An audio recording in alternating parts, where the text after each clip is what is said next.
Berikut ini adalah rangkaian lampu otomatis pada Eagle versi 7.7 ya. Rangkaiannya seperti ini.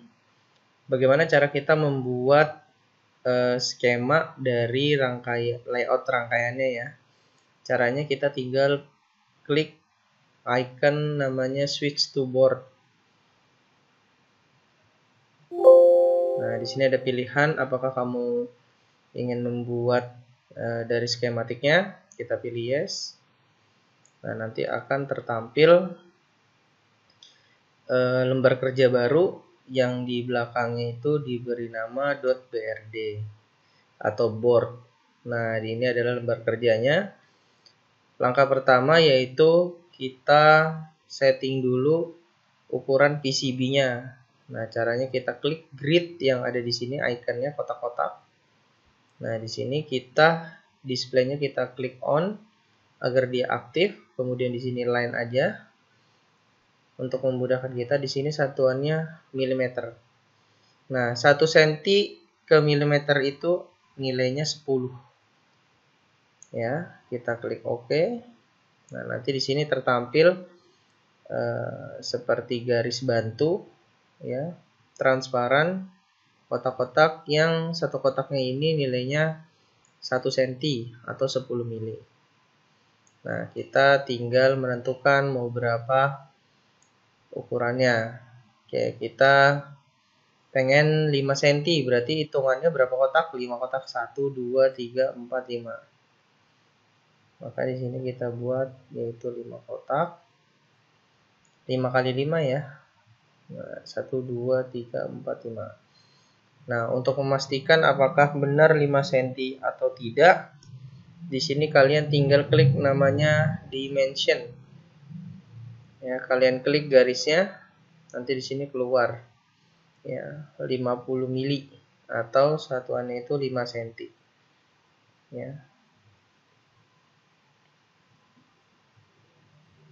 Oke, langkah selanjutnya ketika kita sudah membuat ukuran PCB-nya, kita memasukkan atau kita membuat namanya tampak atas atau tata letak komponen rangkaian sesuai dengan skematik ya.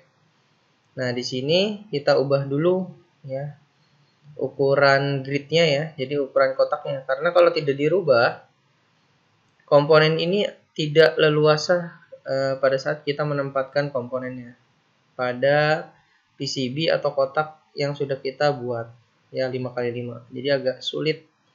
Nah, untuk memudahkan kita dalam menggerakkan komponen ini atau meletakkan komponen, di sini kita atur gridnya menjadi 0,1 aja. Nah, di sini kita bebas untuk menentukannya. Atau untuk teman-teman bisa jadi 1 mili nggak apa-apa ya. Nah, di sini sekreatifnya teman-teman aja dalam tata letak komponennya ya. Jangan lupa kita pastikan pada JP1, JP2, JP3, JP4 ini harus tahu ya dia sebagai apa jumpernya. Kita lihat lagi di skema ya. Di sini JP1 dan JP2 ini digunakan untuk jumper ke lampu AC ya, JP1 dan JP2. Maka di sini kita letakkan berdampingan agar memudahkan kita untuk membuat jalurnya. Ya, kemudian di sini posisinya untuk sumber PLN ya, fasa dan netral JP3 dan JP4. JP3 dan JP4. Nah, usahakan teman-teman ketika dalam pembuatan tata letak komponen atas ini seminimal mungkin berdekatan dengan skemanya. Misalnya JP1 dekat dengan JP2 atau misalkan jalurnya JP2 itu berdekatan dengan JP3. Makanya teman-teman JP2 dan JP3 itu jangan dibuat sulit. Misalkan JP3 di sini. Ya, di pojok sini nggak usah. Jadi yang dekat saja. Jadi biar jalurnya itu lebih mudah ya. Oke, kita buat dulu layoutnya, kemudian Kita lihat lagi di sini ada dari JP1 ada D2, D1 dan D2. D1 ya. D1 ini kakinya katoda ya. Di D2-nya itu anoda. Oke, kita buat seperti ini. Ya, satu katoda, satu anoda. Kemudian di sini ada resistor R1. Ya, kemudian ada sensornya LDR. Ya, kalau di Eagle namanya PH1 ya, dengan simbolnya itu resistor dengan garis panah masuk ke dalam, menandakan dia menerima cahaya. Nah, di sini ada triak. Ya. Oh, maaf, ini SCR. Ya, ada anoda, katoda dan gate-nya. Ya, kalau triak berarti diodanya ada 2 ya. Kalau ini diodanya 1 disebutnya SCR. Oke. Kemudian kita letakkan ini berdampingan aja. Ada resistor, sensor. Ya, di sini ada resistor. Kemudian ada sensor. Nah, ketika di sini ada silang begini, nah, kita klik kanan, ya, kita putar komponennya agar terlihat jalurnya lebih jelas. Ya, jangan sampai dia hilang. Atau misalkan kalian sudah bikin nih, ya, ini masih ada yang silang nih. Ya, kita coba bikin dulu.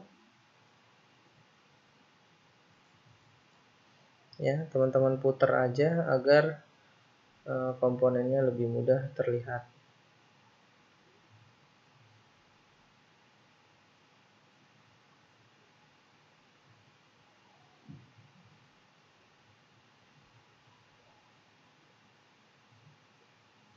Nah, apakah ada ketentuannya dalam pembuatan tata letak ini? Di dalam pembuatan power supply terutama, ya, atau tegangan tinggi, ya, atau dari tegangan AC, kita usahakan komponennya agak dijauhkan karena kita akan membuat jalurnya itu lebar, ya. Oke, kita anggap ini cukup.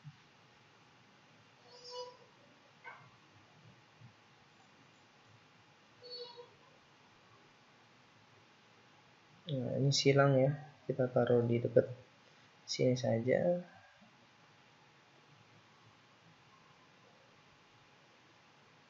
Oke, kita jauhkan lagi biar ada space. Nah, ketika teman-teman rasa sudah cukup, untuk membuat atau menambahkan jalurnya, kita klik di sini adalah route. Ya, di sini ada 2 tipe, yaitu auto route dan route ya. Kalau auto route berarti dia membuat jalurnya otomatis. Nah, untuk meminimalisir yang silang-silang seperti ini, garis kuningnya. Garis kuning ini sebenarnya adalah garis bantu. Ya, jadi teman-teman ketika membuat jalur itu tinggal mengikuti garis kuningnya ini. Ya, sudah ditentukan bahwa misalkan kaki komponen LDR ini akan menuju salah satu kaki dari SCR-nya. Nah, jadi teman-teman nggak usah bolak-balik ke skemanya. Jadi ini udah otomatis ada garis bantu. Nah, untuk kita buat jalurnya kita klik route aja, karena kita biar lebih leluasa ya. Terus meningkatkan kreativitas kita dalam membuat jalur. Ya, di sini kalau misalkan Anda pilih kita klik root terus di sini ada tampilan top ya, atau misalkan pas teman-teman klik terus garisnya warna merah ya. Di sini kita ubah dulu ke bottom. Ya, bottom itu adalah posisi bawahnya PCB ya, atau tembaganya. Oke, kita klik. Nah, di sini kita kasih nama dulu ya. Di sini PLN 220 VAC ya, biar tidak ketukar. Kemudian di sini lampu.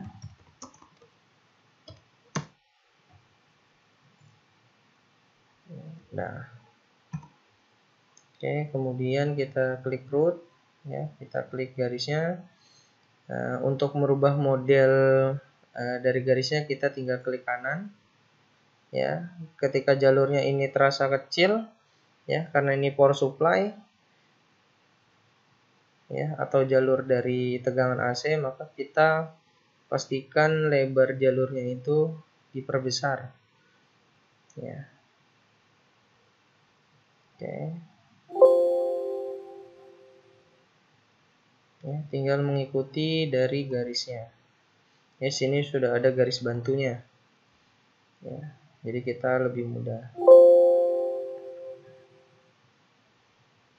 Nah, misalkan teman-teman lagi buat terus tiba-tiba salah mencet nih ke sini. Nah, bagaimana cara ngapusnya? Kita tinggal klik namanya rip up. Ya. Nah, kita hapus, atau misalkan di sini ada garis kuningnya, kita klik maka dia akan hapus secara otomatis secara keseluruhan, ya. Oke, di sini kita tinggal klik yang tanda warna birunya, ya. Nah, sampai bunyi itu menandakan bahwa jalur teman-teman itu sudah terhubung. Ya, kita klik-klik aja. Ya, sesuaikan dengan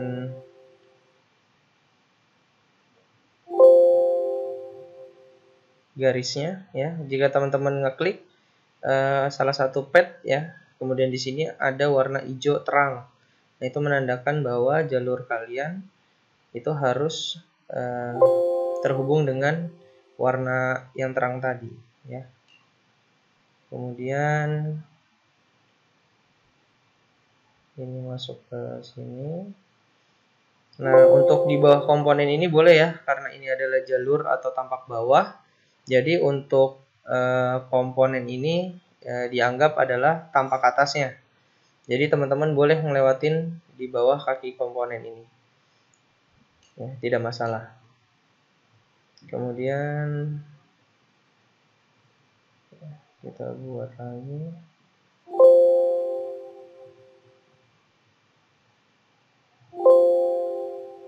Ya, cukup mudah, ya, karena dari awal teman-teman sudah membuat layoutnya ini atau membuat tata letak komponen ini sesuai dengan skemanya, ya. Jadi ketika pembuatan jalur ini jadi lebih mudah.